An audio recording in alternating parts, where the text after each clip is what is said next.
숫자 있죠. 1, 2, 3, 4. 이 숫자 5와 4.5가 있었습니다. 5는 이유 없이 4.5를 못 살게 구렸습니다. 하지만 숫자가 낮은 4.5는 0.5 차이로 숫자가 적다는 것 때문에 어쩔 수 없이 대들지도 못하고 늘 당하기만 합니다. 그러던 어느 날 5가 역시 또 4.5에게 커피를 타오라고 명령을 합니다. 평소 같았으면 쪼로록 달려가서 커피 타왔을 텐데 그날만큼은 4.5가 뻣뻣하게 서서 5에게 말하는 겁니다. 네가 타먹어라 이래 된 거예요. 그 순간 주위에 있던 숫자 5보다 4.5보다 낮은 숫자들이 3, 그 다음에 2 얼른 뛰어가서 왜? 5가 너무 괴팍하기 때문에 어쩌자고 난폭한 5를 네 건드려가지고 빨리 가서 네가 커피 태워오라고 커피 만들어 오라고 이렇게 하니까 그때 4.5가 목에 힘을 잔뜩 주면서 당당하게 말하는데 어떤 말 했을 것 같아요? 예, 야 임마 내 점 뺏어. 어르신도 알아들으세요. 점 뺏어.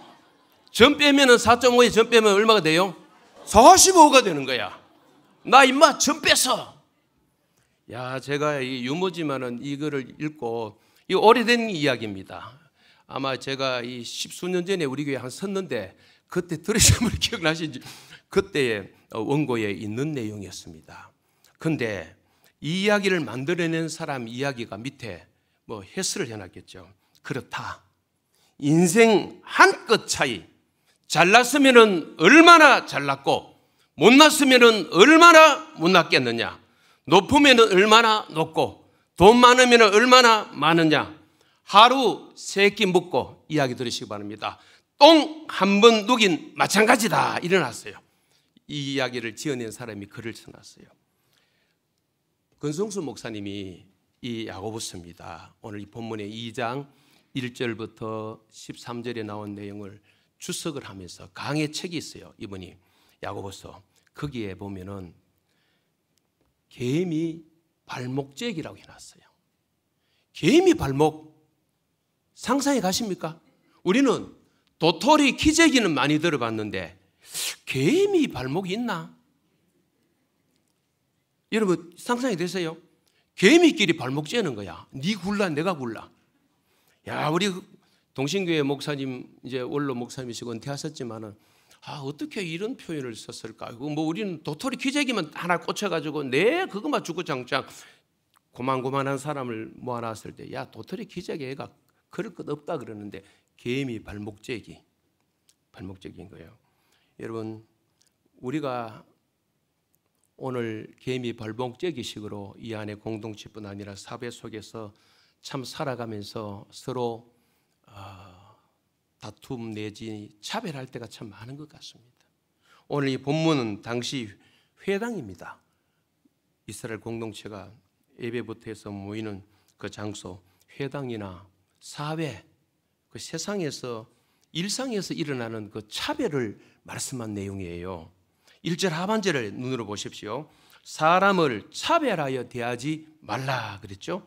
얼굴이나 외적인 모습을 보고 사람을 차별하여서 대하지 말라는 겁니다. 사람의 본질적인 그 면을 중시하기보다는 그분의 신분이나 직업, 능력, 어떤 환경 이런 것 등을 외적인 조건에 따라서 사람을 차별하는 일이 뭐 야고보서가 이 서신을 썼던 2000년 그 전에나 지금이나 똑같은 것 같아요.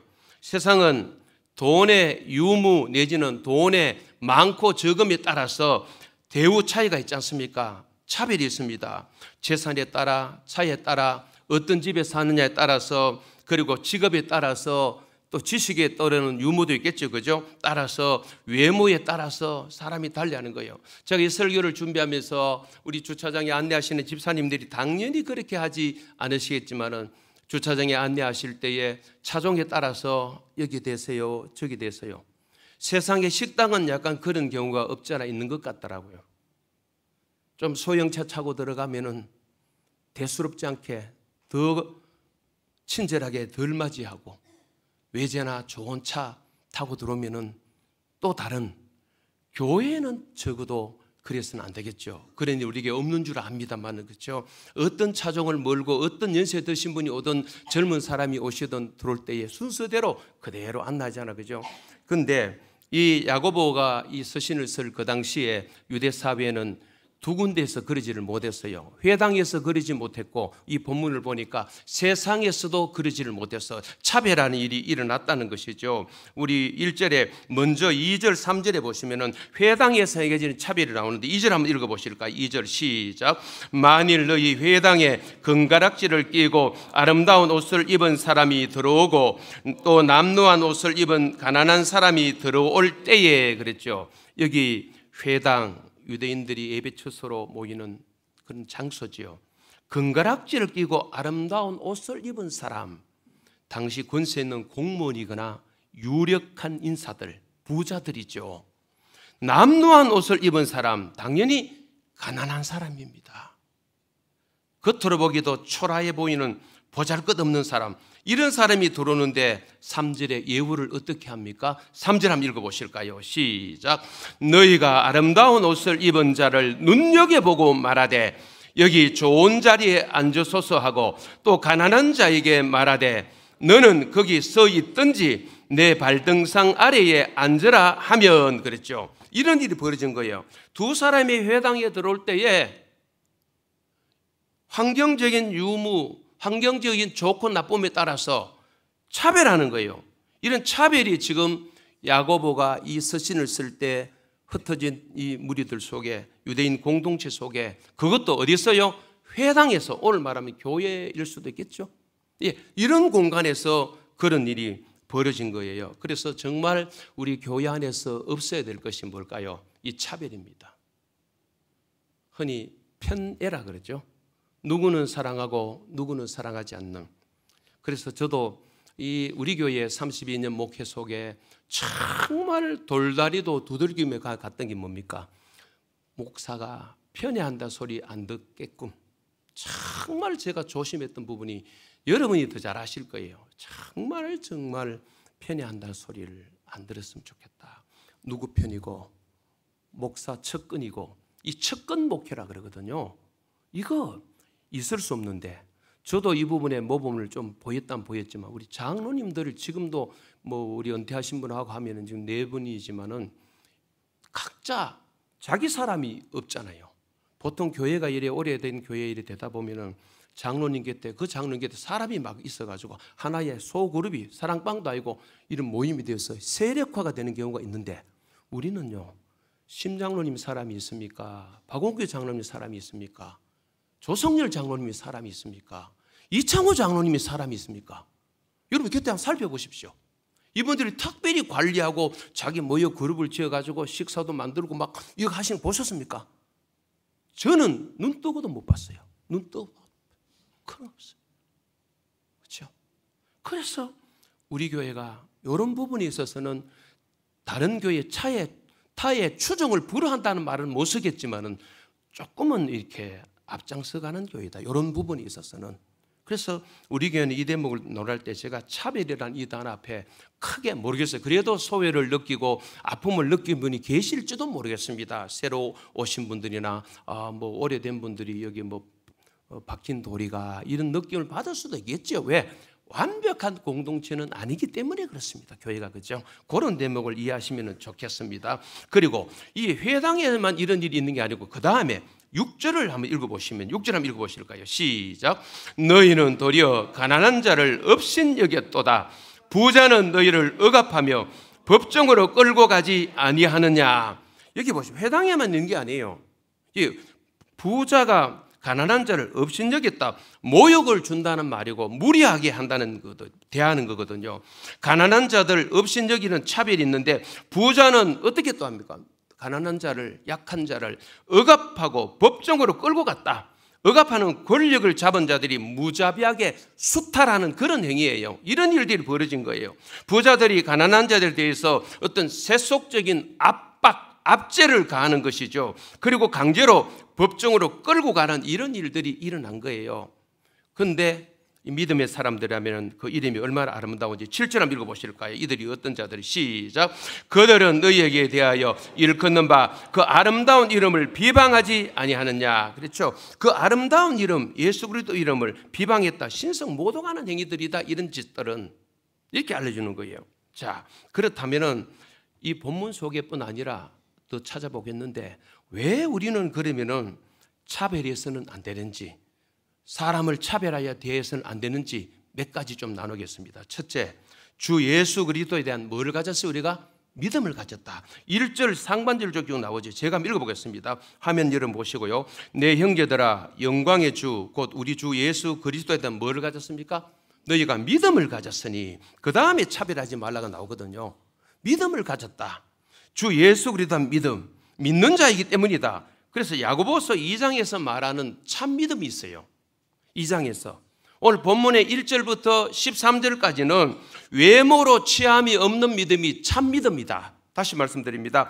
진짜 믿으면은 사람을 외모로 취하지 않는다. 이게 주제예요. 1절부터 13절. 그 다음에 뒤에 나가면은 이 14절부터 26절까지는 진짜 참 믿음이 뭔가를 가르쳐 주는, 그건 또 한 가지 뭡니까? 행함이 있는 믿음이 참 믿음이다. 진짜 믿으면은 행하게 돼 있다. 이렇게 가르치는 거예요.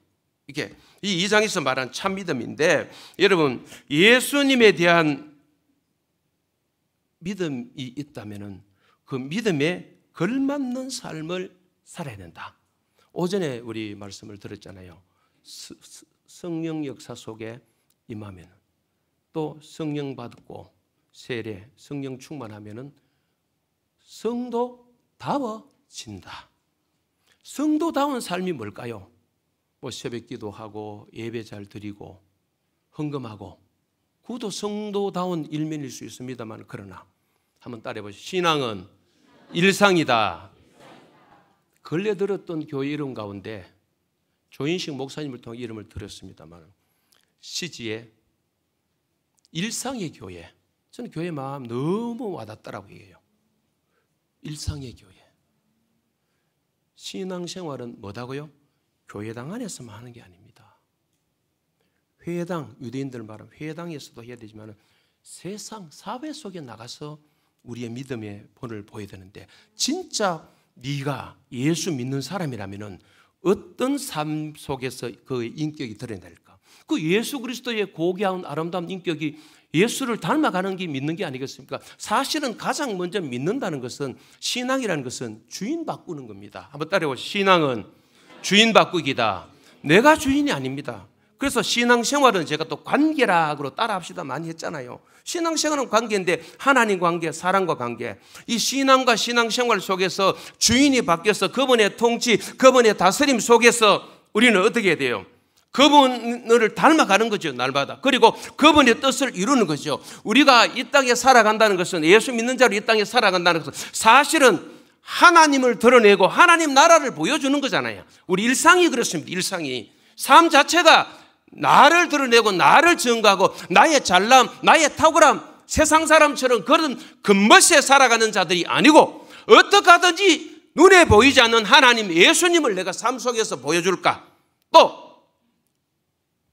정말 천국을 사는 자는 어떻게 사는 자인지, 하나님의 통치를 받는 자는 어떻게 사는 자인지, 그 한마디로 딱 말하면 누굽니까? 예수 믿는 자는 예수님 닮은 자다. 그럼 예수님이 이 땅에 오셔서 공생의 시간 보내실 때에 차별하셨습니까? 아니잖아요.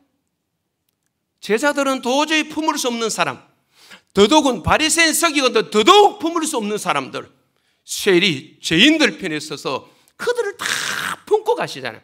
그래서 제가 지금도 우리 후배 목사님들과 식사 모임을 지금 계속 좀 가지고 있는데, 제가 감사해서 식사 모임 가지고 있는데 이런 말 합니다. 목회는 품는 것이다. 목회만 품는 것이, 신앙생활이 우리가 품는 거예요. 사람은 내쳐내기 시작하고 바깥으로 내보내기 시작하면은 등록은 교회가 하는데, 등록은 되는데 자꾸. 그래서 교회 성장 연구소에서 하는 말이 있어요. 교회 성장을 다루는 기관에서 뭘 잘못하라? 앞문은 열어놓고 뒷문, 쪽문까지도 막아라.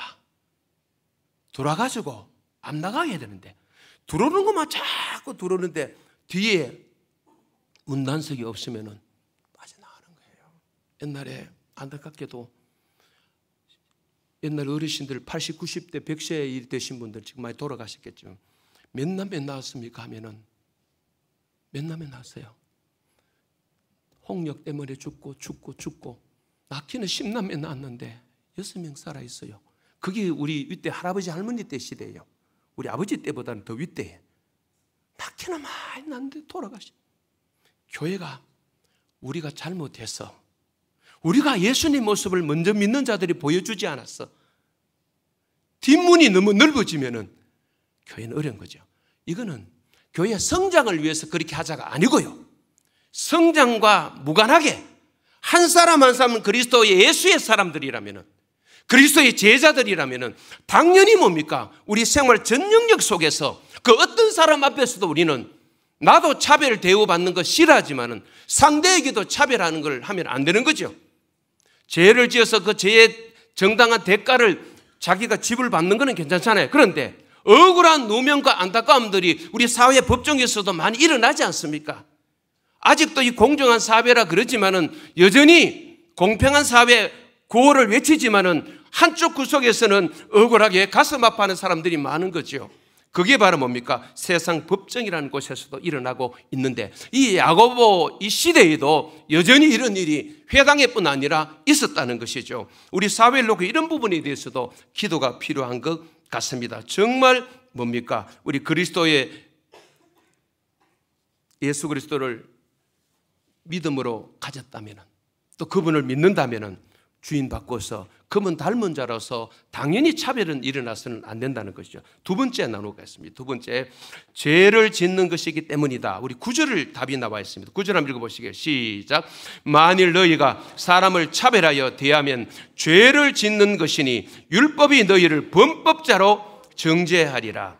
야, 율법, 여기 최고의 율법의 법이 8절을 보시면은, 눈으로 보시면은 사랑의 법인데, 이 최고의 법이라 그랬거든요. 사람을 차별하여 대하는 것은 그 사랑의 법에 정면으로 배치되는 것, 대치되는 거예요. 결국 죄를 짓는 것이 되는데, 바로 차별하는 것은 죄다.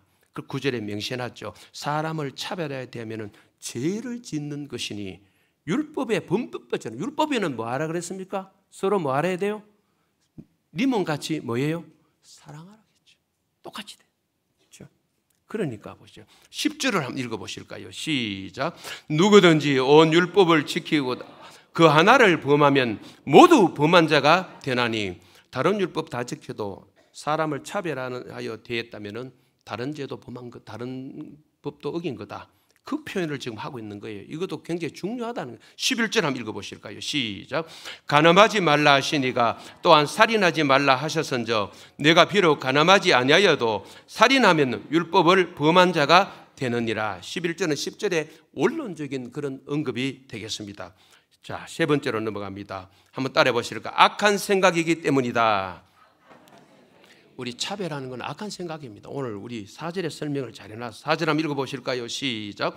너희끼리 서로 차별하며 악한 생각으로 판단하는 자가 되는 것이 아니냐. 사람을 차별하는 것은 뭐 때문입니까? 악한 생각 때문에 그래요. 자신들이 악한 생각으로 판단하고 차별했다고 야고보 기자는 말이에요. 그들 스스로 악한 생각으로 판단하는 재판관이 된 거죠. 그래서 우리에게 차별이 막 일어났다는 것은, 이미 사람을 두 사람이 있으면 두 사람을 차별한다는 것은 이 우리 생각 자체가 건강한 생각이 아닌 거예요. 예수님의 생각이 아닌 거예요.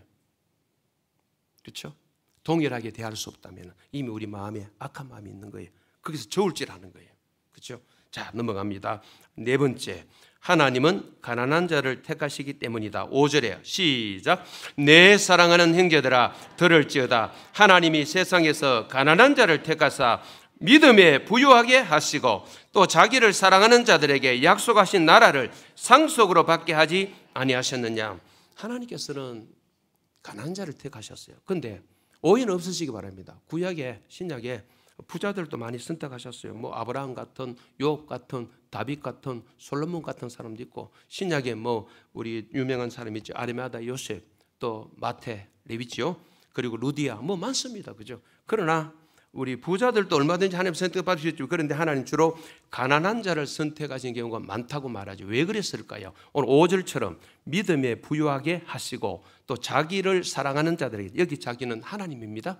하나님을 사랑하는 자들에게 약속하신 하나님 나라를 상속받도록 하기 위해서 또 한 가지가 있다면 하나님은 아무도 자기를 자랑하지 못하고, 이게 어디 나오냐? 고린도전서 1장 26절부터 31절까지 고린도전서입니다. 하나님의 부르심에 대해서 얘기할 때에 세상에서 정말 잘난 사람 부르신 게 아니에요. 오히려 그런 사람 불러놓으면, 잘난 사람 불러놓으면 자기 자랑에 빠진다. 그래서 어떤 부름받은 것, 구원받은 것이 자기의 환경의 조건 때문에 받은 것처럼 그렇게 여길 확률이 있는 사람들이 우리들이에요. 우리가 그런 사람들이에요. 그래서 아예 하나님은 원천적으로 없애버리고 주로 하나님은 약한 자, 가난한 자. 사도 바울도 쓰실 때 보면 뭡니까? 정말 3번 자기 육체 가시가 막 해결되도록 기도했지만은 고린도후서 12장을 보면 네가 약할 때 곧 강함이라. 무슨 말입니까? 인간이 약한 구석이 좀 있어야 하나님을 의지하는 거죠. 저도 손 다친 이후에 그 경험을 지금까지도 하고 있습니다.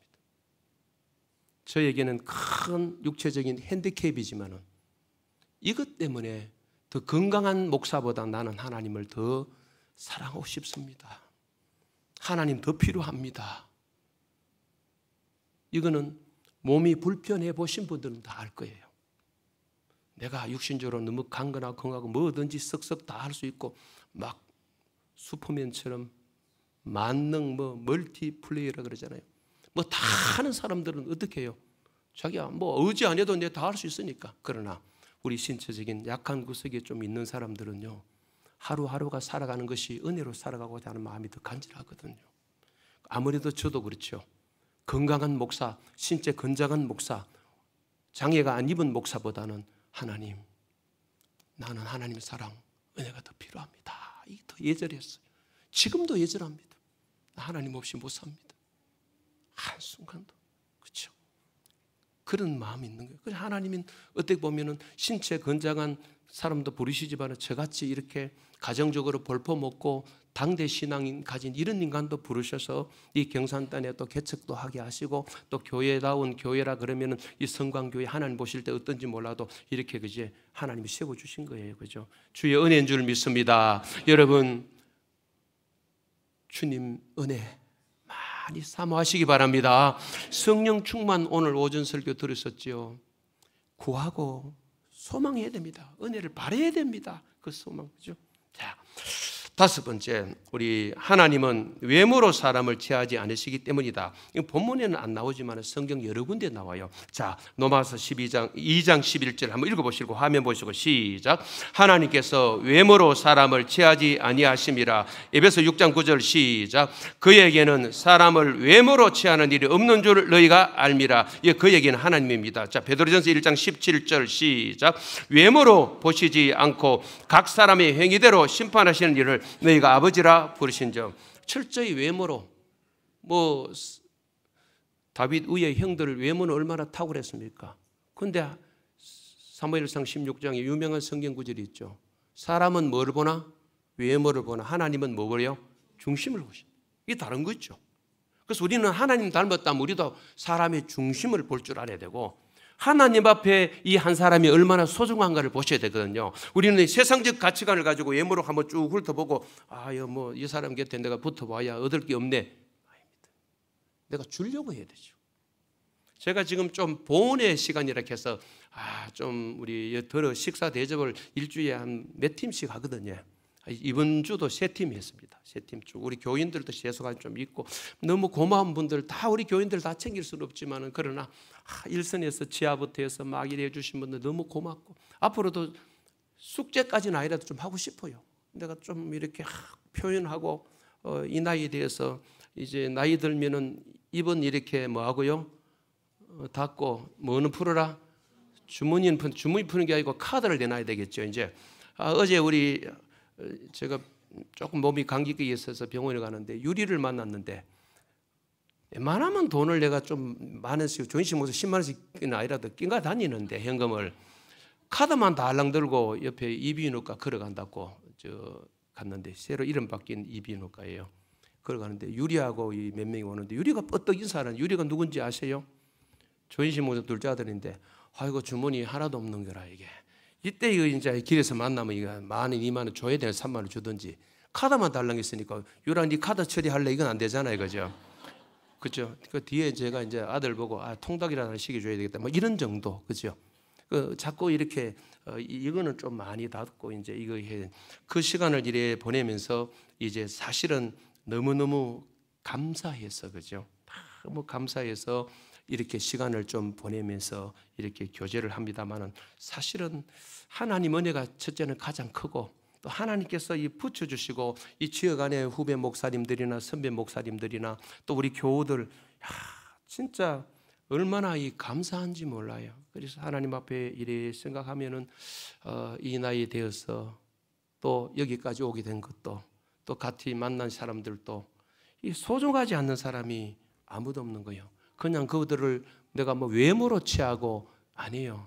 그 중심 면면들을 하나하나 보면 하나님 마음을 가지고 보니까 목회 놓고 나니까 다 귀해요. 현역에 있을 때는 좀 뭐 바라는 게 있었지 않겠어요? 뭘 바랬어요? 믿음이 자랐으면 좋겠는데, 뭐 헌신했으면 좋겠는데, 뭐 이런 게 막 있는데, 놓고 나니까 그거보다는 마음이 너무 짠하고 예절하고 같이 했던 시간들이 너무 소중한 거예요. 그러니까 이제 제가 놓고 나니까 사람의 마음보다는 하나님의 마음으로 좀 이렇게 돌아가 있는 것 같아요. 그래서 외모로 좀 취하기보다는 중심을 좀 보고 싶은 그런 마음들이 생겨났다는 거죠. 자랑질은 아닙니다. 여러분도 그러신 분들이니까 두 구절을 읽고 마칠까 합니다. 우리 8절 한번 읽어보실까요? 8절 시작. 너희가 만일 성경에 기록된 대로 내 이웃 사랑하기를 내 몸과 같이 하라 하신 최고의 법을 지키면 잘하는 것이 거니와. 여러분, 성도들이 다른 사람을 대할 때 기준으로 삼아야 될 것이 뭘까요? 최고의 법인 성경입니다. 성경에서 어떻게 기록되어 있는가, 그걸 말하고 있고, 마지막 13절 하나 읽어보실 거예요. 13절. 자, 교회 안에서 인간관계를 은혜롭게 이끄는 기본 원리는 저는 노란 글씨라고 봅니다. 너무너무 중요한 것 같아요. 13절 시작. 긍휼을 행하지 아니하는 자에게는 긍휼 없는 심판이 있으리라. 긍휼은 심판을 이기고 자랑하느니라. 보십시오. 긍휼을 베푸는 삶을 살아야 된다. 긍휼은 가난한 자, 힘없는 자를 뭐 하는 겁니까? 불쌍히 여기는 거. 우리 목사님 설교를 통해서 마태복음 5장 7절에 긍휼히 여긴 자는 복이 있나니 그들이 뭘 여김 받아요? 긍휼히 여김 받는 거예요. 그래서 우리 심는 대로 거둔다는 그런 원리도 있는데, 여러분 기억하십시다. 여기까지 말씀을 나누겠는데, 여러분 우리 예수 그리스도는, 한번 따라해요. 예수 그리스도는 하나님의 긍휼입니다. 하나님의 긍휼을 어떻게 보여주셨어요? 예수 그리스도가 뭐 사건을 통해서? 십자가를 통해서. 답이 다 나왔어요. 우리가 예수를 닮는다면 긍휼이. 어저께에 좀 화제가 된 내용이 있더라고요. 사람 위에 사람 없고 사람 아래 사람 없다. 그게 그 대목이 어제 제가 조금은 화제가 된, 어떤 분이 표현한 그 말. 사람 위에 사람 없고 사람 아래 사람 없다. 다 소중한 분들, 귀한 분들입니다. 정리합니다. 오늘 사람을 차별하게 대하지 말라 그랬는데, 이들이 어디 그런 일이 있나? 회당에서도 그런 일, 오늘 말은 교회당에서 그런 일이 있고, 사회 속에, 세상 속에서도 차별하는 일이 있기 때문에 이걸 지적하는 거죠. 사람을 차별하지 대해야 될, 말해야 될 이유 5가지. 주 예수 그리스도에 대한 믿음을 가지기 때문이다. 그리고 두 번째는 죄 짓는 거다, 그거는. 세 번째는 악한 생각이기 때문이었다. 네 번째는 하나님은 오히려 차별받는 가난한 자를 선택하신 거예요. 마지막 하나는 하나님은 외모로 보고 보시지 않고 취하지 않고 뭘 보고요? 오히려 중심이죠. 그래서 사람은 외모로 보고 하나님은 중심. 그래서 절대 하나님은 외모로 사람을 취하지 않으시기 때문에 이 차별에 대한 결정적인 말씀은 8절 성경으로 돌아가면 될 것 같아요. 그죠? 그리고 바로 교회 안의 인간관계를 가장 은혜롭게 이끄는 단어를 이 본문에서 내가 찾으라면 차별하지 않는 것, 긍휼이 필요한 것 같아요. 그 불쌍히 여기는 마음이 서로에게 필요하죠. 예, 이런 삶이 우리 교회 또 여러분에게, 저에게 있어서 성광교회를 건강한 교회, 차별 없는 교회를 세워가는 일에 주인공들이 되시기를 주님의 이름으로 축원합니다.